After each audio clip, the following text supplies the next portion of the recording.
Good morning parents. आज मैं ये इंट्रोडक्शन का सेकंड वीडियो बना रही हूँ। इसके पहले मैंने 2-3 दिन पहले मैंने आप लोगों को फर्स्ट वीडियो बना करके डाला था। मुझे ऐसा लगता है कि पेरेंट्स ने अपने बच्चों को करवाया होगा प्रैक्टिस, लेकिन मैं चाह रही थी कि मेरे व्हाट्सएप में, पर्सनल व्हाट्सएप में आप लोग बच्चों से जो प्रैक्टिस करवाए हो कॉपी भिजवाए, ताकि मैं भी समझ पाऊँ कि हाँ बच्चे कर पा रहे हैं या नहीं कर पा रहे हैं। लेकिन अभी तक किसी के भी पेरेंट्स ने वो कॉपी सेंड नहीं किया। मैं रिक्वेस्ट करूंगी पेरेंट्स से कि वो कॉपी सेंड करें, ताकि मुझे भी पता चले कि हाँ बच्चे कर रहे हैं। क्लियर? आज मैं ये दूसरा वीडियो बनाने जा रही हूँ। जो पहला वीडियो बनाई थी उसी को मैं एक बार पहले रिपीट कर रही हूँ, देन उसके बाद मैं आगे बढ़ूंगी। ये जो मैंने आप लोगों को सबसे पहले, जब अल्फ़ाबेट इंग्लिश शुरू होता है A to Z से, तो सबसे पहले मैंने आप लोगों को बताया था कि ये 4 लाइन का कॉन्सेप्ट देना और 3 लाइन का कॉन्सेप्ट देना बच्चों को बहुत ज़रूरी होता है। क्योंकि ये कॉपी 4 लाइन की होती है और अल्फ़ाबेट के अधिकांश अक्षर 3 लाइन्स में होते हैं, इसीलिए उनको ये 3 लाइन्स में काम कराया जाता है। तो उसके पहले सबसे पहले बच्चों को ये वर्टिकल लाइन, मैंने कहा था बच्चों को बार बार नाम बता दीजिए कि इस लाइन को वर्टिकल लाइन बोलते हैं या स्टैंडिंग लाइन भी बोलते हैं। खड़ा है ना, ये देखिए खड़ी लाइन है, इसलिए इस लाइन को स्टैंडिंग लाइन भी कहा जाता है। दोनों नाम बताया मैंने, vertical line and standing line. Clear? Then second line मैंने बताया था आप लोगों को कि आप लोगों को जो ये 4 लाइन्स है उसकी सेकंड लाइन में आप लोगों को आड़ी लाइन, जिसको मैंने कहा था हॉरिजॉन्टल लाइन। कौन सी लाइन कहा था मैंने? Horizontal line. इस लाइन को स्लीपिंग लाइन भी कहा जाता है। कौन सी लाइन? Sleeping line. क्लियर? तो आप लोगों ने शायद बच्चों से बराबर इसकी प्रैक्टिस कराई होगी। मैंने बार बार बताया था कि आप लोग, क्योंकि बच्चों की अभी ग्रिप नहीं बनी होती, तो डॉट डाल करके आप दे सकते हैं ताकि बच्चे डॉट से मिलाए उस चीज को, या आप लोग ऐसा डैश डैश करके भी बच्चों को काम दे सकते हैं ताकि ये पूरे डैश को बच्चे मिलाए। क्लियर? तो फर्स्ट लाइन आप लोगों की हो गई थी वर्टिकल लाइन या स्टैंडिंग लाइन। सेकेंड लाइन आप लोगों का मैंने कहा कि हॉरिजॉन्टल लाइन या स्लीपिंग लाइन। अब थर्ड लाइन जो मैंने बोला था वो कहा था उसे मैंने स्लैंटिंग लाइन। कौन सी लाइन कहा था मैंने? Slanting line. अब स्लैंटिंग लाइन में भी 2 प्रकार की स्लैंटिंग लाइन होती है। फर्स्ट स्लैंटिंग लाइन, जैसे ये इस प्रकार की जो स्लैंटिंग लाइन है, इसको राइट स्लैंटिंग लाइन कहा जाता है। क्या कहा जाता है? Right slanting line. देन इसके बाद अगली जो स्लैंटिंग लाइन होती है, जो हम इस तरह से करते हैं, ये भी 3 लाइनों में मैं करके बता रही हूँ आप लोगों को। इस लाइन्स को बोलते हैं लेफ्ट स्लैंटिंग लाइन। क्या कहा जाता है इसे? Left slanting line. यानी स्लैंटिंग लाइन भी 2 प्रकार की हुई, first right slanting line and then left slanting line. Clear? यहां तक सबको समझ में आया? अब बच्चों को आपको यही प्रैक्टिस करवाना था। अब आप लोगों ने शायद करवाया होगा, मैंने इसीलिए 4 दिन का आप लोगों को समय दिया था कि बच्चे एक दिन में ये काम बिल्कुल भी नहीं कर पाते हैं। बच्चों को काम थोड़ा थोड़ा एक एक दिन में, कभी 2 लाइन लिखेंगे, कभी 3 लाइन लिखेंगे, कभी लिख पाएंगे, कभी नहीं लिख पाएंगे। इसीलिए मैंने एकदम से वीडियो को आगे नहीं बढ़ाया था। मैंने वीडियो को आप लोगों को सेंड नहीं किया था। अब अगला जो है, हम लोग जो बच्चों को ये बताएंगे वो है कर्व। क्या बताएंगे? कर्व। जैसे आप लोगों ने देखा होगा कि हम लोग इस प्रकार का कर्व बनाते हैं। क्लियर? ये एक कर्व बनता है, दूसरा कर्व इस प्रकार से बनता है। क्लियर? थर्ड कर्व आप लोगों का बनता है इस प्रकार से, एंड 4 कर्व बनता है आप लोगों का इस प्रकार से। ये बच्चों को आपको बताना है, ये आपको सिखाना है। बच्चे एकदम से बिल्कुल भी नहीं सीख पाएंगे। ये हम लोगों के लिए बहुत आसानी है, लेकिन बच्चों के लिए ये बनाना बहुत कठिन होता है। इसे कहते हैं कर्व। अब इस कर्व का भी नाम है, this is right curve, then left curve, then up curve या और देन डाउन कर्व। क्लियर? यहां तक सबको समझ में आया? ये आप लोगों को इस चीज को भी डॉट डॉट लगा करके बच्चों से बनाने की हैबिट डालना है। डॉट डॉट बना करके बच्चों को हैबिट डलवाना है। आपने ऐसा डॉट डॉट डाल के दिया कि बेटा इसको मिलाओ आप, तब बच्चे जाकर के मिलाएंगे। या बच्चों को पहले आपको पूरा हाथ पकड़ करके इनको सिखाना पड़ेगा। क्लियर?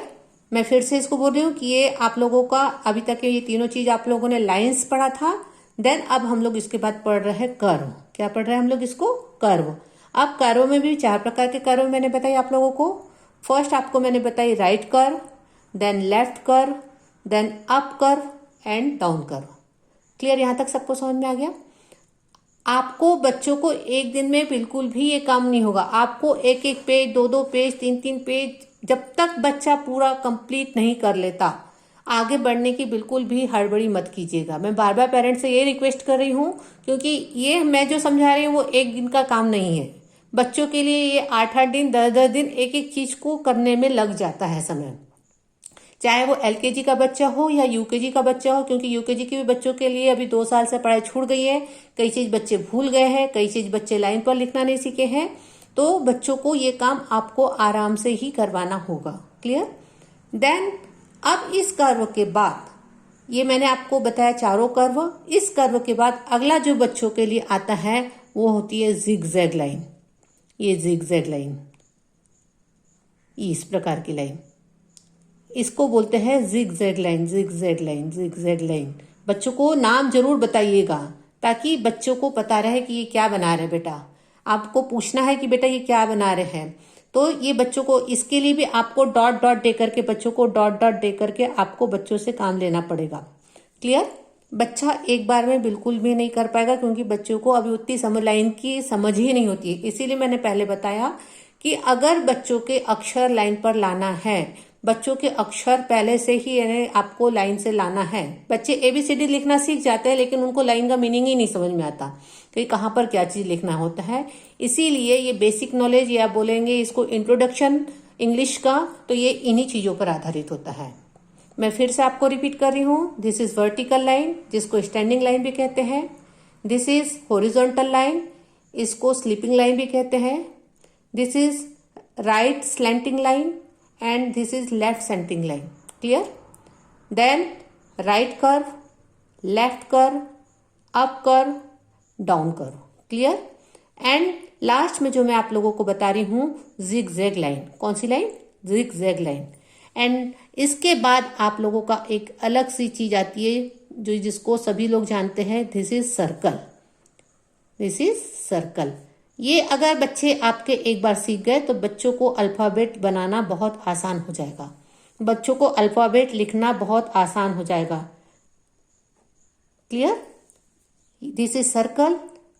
बच्चों को ये बताएंगे कि बच्चों को अलग अलग एग्जाम्पल देकर के आप समझा सकते हैं कि बेटा दिस इज सर्कल है, ये सर्कल है, क्या चीज गोल होती है, क्या चीज जिगजैग होती है, क्या चीज इस प्रकार से होती है। जैसे कप की डंडी हम कप पकड़ते हैं, तो बेटा ये देखिए कप की डंडी, ये आपका राइट कर्व है। तो इस प्रकार से जितने भी होते हैं, ये चीज आपको बच्चों को समझाना है। ये काम एक दिन का बिल्कुल नहीं है, इसीलिए मैं रोज रोज आप लोगों को वीडियो नहीं भेज रही हूँ। आप लोग एक एक दिन में एक एक चीज उनको सिखाएं ताकि बच्चे सीख सके। और मैंने बताया ना कि एक बार के कागज की प्रैक्टिस में, एक बार के पेज में बच्चों की प्रैक्टिस नहीं होती है, क्योंकि बच्चे कई बार ऊपर लिखेंगे, कई बार नीचे लिखेंगे, कई बार कुछ कहीं लिखेंगे, उनको नहीं समझ में आता है, तो वो धीरे से ही बच्चे प्रैक्टिस करते हैं। जब ये हम हॉरिजॉन्टल लाइन बताते हैं, तो मैंने अभी ये सिंगल हॉरिजॉन्टल लाइन बताई थी हम लोगों को, फिर बाद में बच्चों को एक बार ये डबल लाइन में भी हॉरिजॉन्टल लाइन, इसको अपन इक्वल टू जैसे बोलते हैं ना, बराबर का निशान, तो ये डबल लाइन में भी हॉरिजॉन्टल लाइन बताना है। ये डबल लाइन में हॉरिजॉन्टल लाइन बताने का मेन रीजन ये होता है कि जो स्मॉल लेटर्स बनते हैं ये बीच की 2 लाइन में ही बनते हैं। स्मॉल लेटर के जो कॉन्सेप्ट होता है वो बीच की 2 लाइन में ही होता है। इसीलिए बच्चों को ये डबल लाइन की भी प्रैक्टिस, डबल हॉरिजॉन्टल लाइन की भी प्रैक्टिस कराई जाती है। क्लियर? तो ये था आज बच्चों का इंग्लिश का इंट्रोडक्शन। बच्चा अगर इतना काम कंप्लीट कर लेता है, फिर उसके बाद मैं आगे के इनके अल्फाबेट आपको बताऊंगी। क्लियर? आप लोगों को बार बार, मैं पेरेंट्स से बार बार रिक्वेस्ट कर रही हूँ कि बिल्कुल हड़बड़ी ना करें। बच्चे लोगों की अभी ग्रिप नहीं बनी होती, बच्चे लोग पेंसिल पकड़ना नहीं सीखने होते हैं। आप कुछ नहीं तो बच्चे अगर खाली बैठे हैं तो उनके हाथ में एक पेंसिल पकड़ा दीजिए, एक पुरानी कॉपी पकड़ा दीजिए, और बच्चों को कुछ नहीं तो सिर्फ वो पेंसिल चलाए, गोदागादी करे, जिसको अपन लोग बोलते हैं, वो काम करे, ताकि बच्चों की ग्रिप बने। अब जब बच्चों की ग्रिप थोड़ी सी पकड़ में आ जा रही है, तो बच्चों को या तो आप हाथ पकड़ के लिखाए या डॉट से समझाए, जैसा भी बच्चे कर सकते। कई बच्चे बहुत स्पीड से कर लेते हैं, कई बच्चों की ग्रिप ही नहीं बनती, तो बच्चे पेंसिल ही नहीं पकड़ पाते हैं, तो बच्चों को दिक्कत होती है। तो उसमें पेशेंस ना खोए और आराम से काम कराए। और एक बार इंग्लिश के लिए ये बेसिक चीज़ों को बच्चों को पेज भर काम करवाना है, 1 पेज 2 पेज 3 पेज।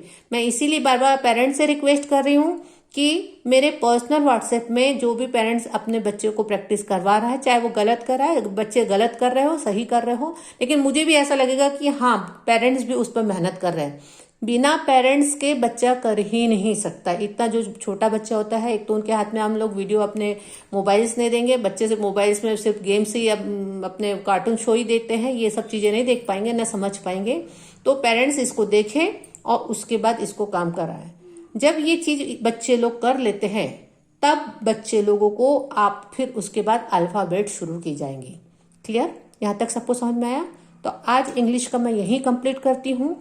अब इसके बाद हमने हिंदी का काम किया था।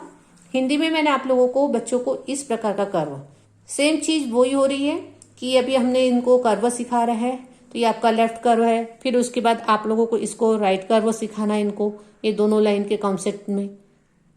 सेम चीज हिंदी में भी वैसे ही सिखाना है।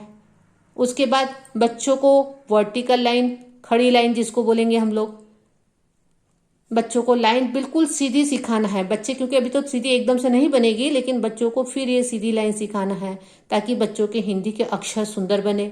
ये 2 लाइन का कॉन्सेप्ट इसलिए होता है कि बच्चे एक बार first second LKG UKG then 1 2 3 तक के बच्चों को ये 2 लाइन्स की ही कॉपी में हिंदी का काम कराया जाता है। जब बच्चा 4 क्लास में पहुंचता है तब बच्चों को 1 लाइन की कॉपी में काम कराया जाता है। तो ये 5 साल में बच्चे का अक्षर एक जैसे सिमिलरिटी आती है, ना कोई अक्षर बड़ा और कोई अक्षर छोटा नहीं बनता अगर ये एक बार ये इस लाइन पर लिखना, ये 2 लाइन के अंदर में लिखना सीख जाता है। तो इसीलिए बच्चों को इस चीज पर, इन बेसिक चीजों पर ज्यादा ध्यान देने कहा जाता है। क्लियर? यहाँ तक सबको समझ में आया? तो बच्चों को हिंदी में भी यही ऐसी खड़ी लाइन, फिर उसके बाद ये बच्चे को जैसे हम लोग मात्रा लगाते, कोई भी अक्षर लिखते तो मात्रा लगाते, तो ये आड़ी लाइन इनको लिखना सिखाना होगा। आड़ी लाइन में भी पूरे पेज भर इनको लिखना सिखाना होगा। समझ में आ रहा? तो आप लोगों से फिर मैं रिक्वेस्ट कर रही हूँ कि बच्चों के लिए हड़बड़ी ना करें। ये एक बार अगर लिख लिए तो इसको दूसरे दिन फिर इसकी प्रैक्टिस दें। फिर अगर वो बच्चा लिख लेता है, अगर बहुत अच्छे से लिख ले रहा है, तो फिर हम आगे बढ़ करके इस प्रकार का उल्टा करें। पहले एक इस प्रकार का चांद, फिर इस प्रकार का चांद बनाना सिखाए, फिर उसके बाद वर्टिकल लाइन जिसको खड़ी लाइन बोलेंगे, इसको आड़ी लाइन बोलेंगे, ये लिखना सिखाए। तो यहाँ अगर इतना लिख ले रहा है बच्चा, तो उसके बाद फिर हम लोग आधी लाइन में जो बनने वाले अक्षर है मैं उसको आगे बढ़ूंगी, यानी जो आप लोगों के जो वर्णमाला है उस पर मैं आगे काम करेंगे। क्लियर? यहाँ तक हिंदी में समझ में आया? अब इसके बाद जब हमने मैथ्स का काम देखा था, मैथ्स में हम लोगों ने बॉक्स में 1 बनाना सीखा था। 1 का मतलब ये था कि सिर्फ मैंने खड़ा डंडा आपको लिखना सिखाया था। कई पेरेंट्स लोग, जब हम लोग स्कूल में पढ़ाते थे तो पेरेंट्स लोग कहते थे कि भाई ये क्या बना रहे हैं, तो ये 1 ही बच्चों को अभी सिंपल सिर्फ ऐसा 1 बनाना सिखाया जाता है। क्लियर? जब ये बच्चे पूरे लाइन भर, इसमें भी एक चीज आपको विशेष रूप से ध्यान देना है कि जो बच्चा वर्टिकल लाइन सीखे, ये जो खड़ा डंडा बनाए, तो इस लाइन से इस लाइन तक चिपका करके लिखे, ताकि बच्चों के अक्षरों में एकदम आप लोगों को समझ में आए कि हाँ बच्चा लाइन समझ रहा है। ये लाइन से ये लाइन तक पूरा चिपका करके लिखे। जब बच्चा इस 1 को बनाना, इस खड़ी लाइन को बनाना सीख जाएगा, पूरा अप टू डेट बिल्कुल लाइन सीख जाएगा, इसमें उसको 2 बार 4 बार 10 बार प्रैक्टिस करना पड़ सकता है। फिर हम बच्चे को जाकर के इसको 1 बनाना इसको सिखाएंगे, तब तक कि वो खड़ी लाइन, खड़ा डंडा, आड़ा डंडा दोनों सीख जाता है और ये बच्चों को 1 बनाना सिखाएंगे। लेकिन बस इस बात का ख्याल रखना है कि ये दोनों यानी बॉक्स के अंदर बीच में ये दोनों लाइन को टच करते हुए बच्चे को 1 बनाना सिखाना है।